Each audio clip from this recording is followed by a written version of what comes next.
Welcome to VSPM channel. VSPM channel subscriber பண்ணாதவங்க subscriber பண்ணிக்கோங்க. கூடவே இருக்கிற பெல் பட்டனை கிளிக் பண்ணிக்கோங்க. இன்றைக்கி இன்ஸ்டண்ட்டாக ஒரு வீடியோ.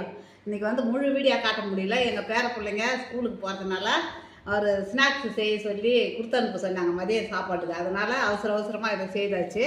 இது வந்து கோதுமை மாவில் தான் அந்த தட்டையை செய்கிறதுங்க.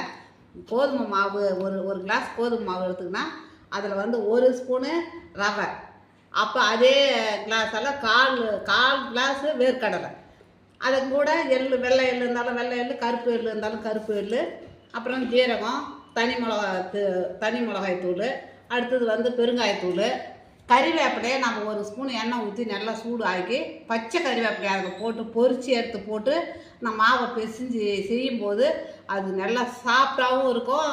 இந்த உருட்டி நம்ம வந்து சப்பாத்தி காட்டையில் உருட்டுறோம், எல்லாம் உருட்டும் போது நம்மளுக்கு வந்து மாவு போட்டு உருட்ட தேவை. அப்படியே அழகாக உருட்டிக்கலாம். அதை முழு வீடியோ நான் அப்புறம் காமிக்கிறேன், அடுத்தபடியாக காமிக்கிறேன். ஏன்னா பிள்ளைங்களுக்காக இன்ஸ்டண்ட்டாக செஞ்சுது இன்றைக்கி.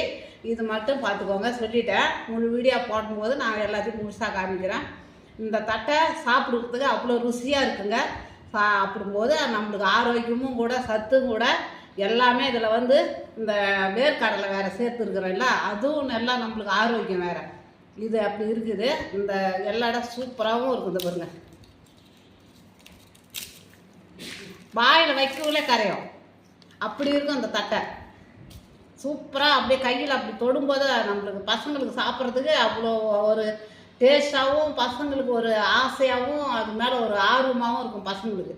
இதை மாதிரி நீங்களும் செய்யுங்க. பிடிச்சிருந்ததுன்னா எனக்கு லைக் பண்ணுங்கள், கமெண்ட் பண்ணுங்கள், சப்ஸ்கிரைப் பண்ணுங்கள்.